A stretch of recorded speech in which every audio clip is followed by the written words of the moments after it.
Meep, meep, meep. Yip, yip, yip, yip, yip. Hi, everybody. My name, my name is Chris, and I already got introduced today. So I just would like to make you aware that we're now leaving the virtual level, so we come to home automation, and that's the reason why I'm wearing this hat here. So. Well, I would like to introduce myself, and I think I'm this year's alien at the NOAH conference, working for a utility company and being in an environment which is basically digitalization driven. So we are very proud to be here as a utility company, and also getting in touch with you and sharing our thoughts, how we see the world and how we basically look on things when it comes to digitalization.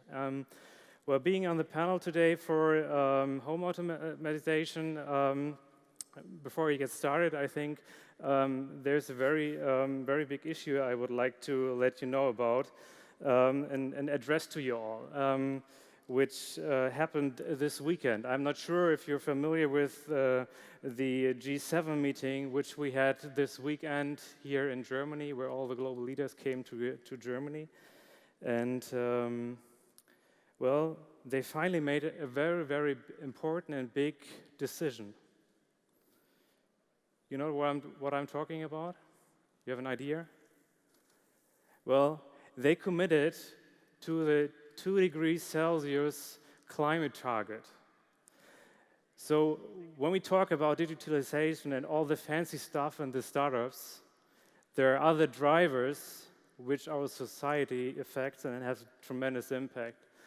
And when you look to a utility company like we are, I think it's also important to understand that there are other drivers which are as important as all the fancy stuff we are talking here today.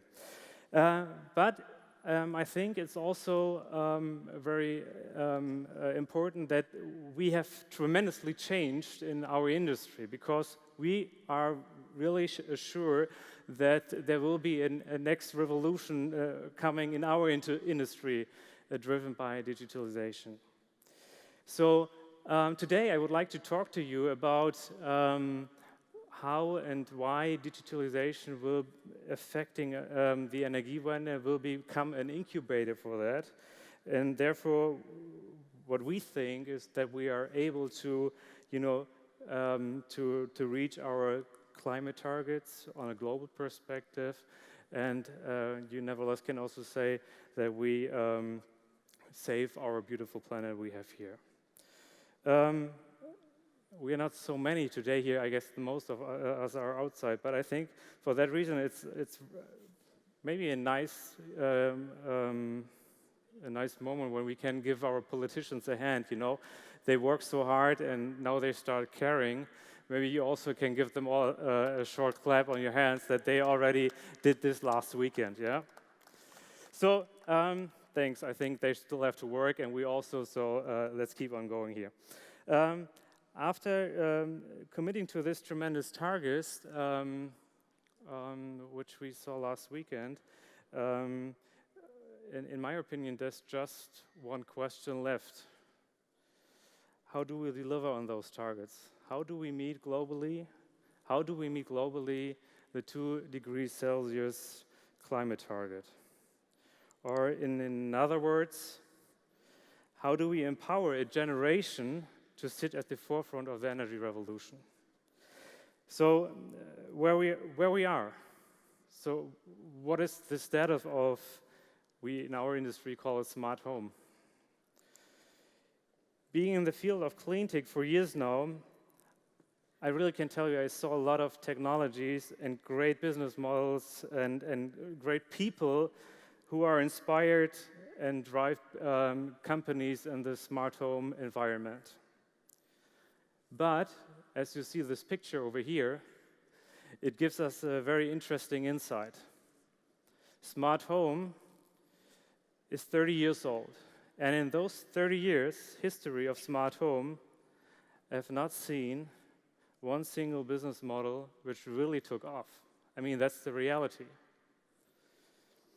Even in the utility industry, which proclaims since years to address the smart home needs, there is no model working.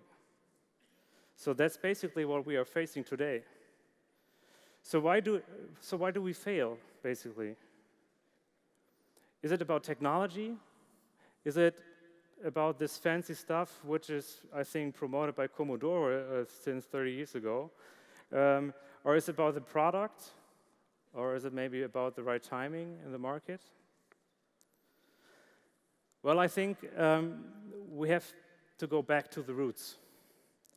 And really coming out of the clean tech and utility industry, we have to ask ourselves, what are our main drivers when we look on a smart home and the smart home environment, and even try to reach the goal, what I even mentioned, to empower the people to sit at the forefront of the energy revolution. So, well, I think it's not about technology.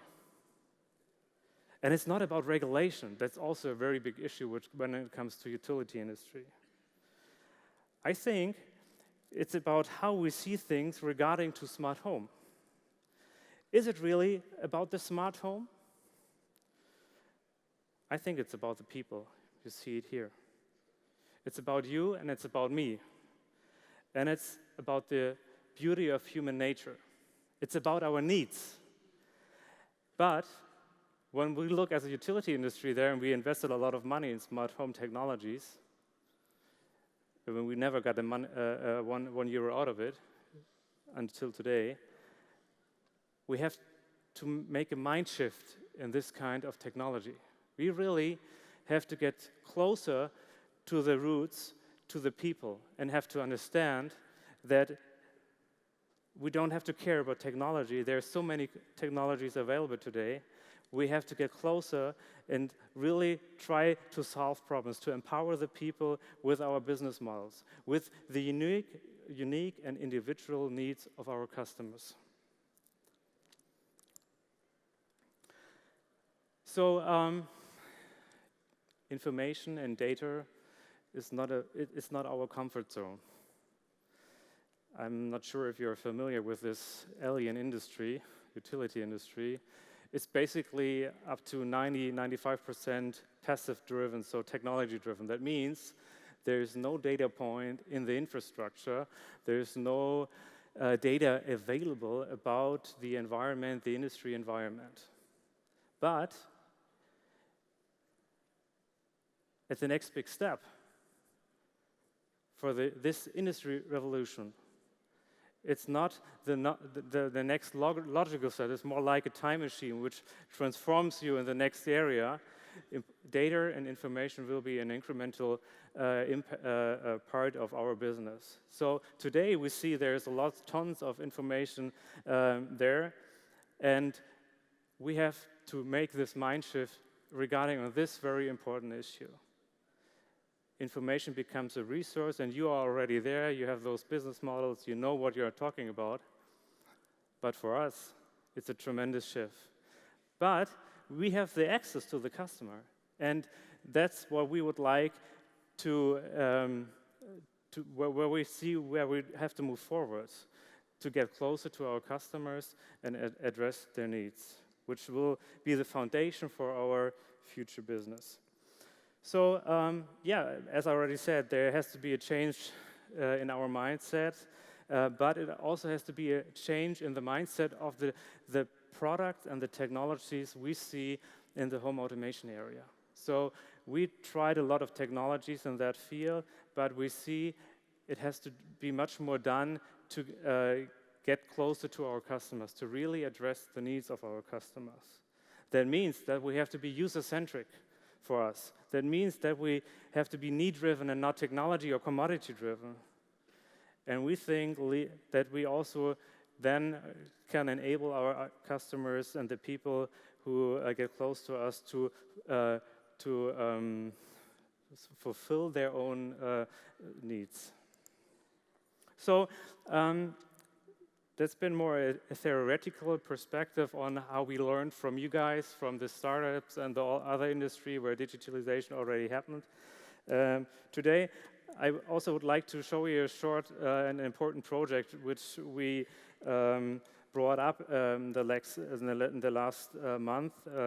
It's a 200 million euro funded demonstration project which will address a lot of issues concerning and regarding to digitalization and Energiewende. So coming to the back to the beginning, to the 2 degrees Celsius impact in climate things, what we were talking about, we need a next big step. We need a next big step concerning our energy infrastructure. And enera is this project which will invest in Germany, the largest Energiewende demonstrator, and also will invest in, customer engagement in the technologies on the customer side. Energiewende App Store is a word which came up on this way, focusing on, what do we basically have to do. So what I can tell you, what this project will deliver, is tons of data, even more than we have today, because we will digitalize our passive infrastructure. And we will also bring out a lot of data points to our customers. We have an idea from our central energy case what we can do with that. But when I was listening today to the panel discussion about gamification, I had an idea. What would happen when those information, when we have a digitalized energy system, when this data would be also available for your favorite game, where you can move into a world where those games use real data from your home, from your environment, from your city, from your neighbor or whatever, to give you a really reality-driven game. So that's nothing which is the next step coming from a regulated market, but it could be a possibility and shows how digitalization also affects different kinds of infrastructures. And we are just one infrastructure. But we will have this revolution in our infrastructure, and we will be part of the internet. So there's a lot of information coming up. We need a lot of creative ideas, and enera tries to provide this API for the energy system. So it's our invitation to you all guys here to join us in this very beautiful project, which tries to solve the problems we see in the Energiewende and also open the space for new business models on top of our energy infrastructure.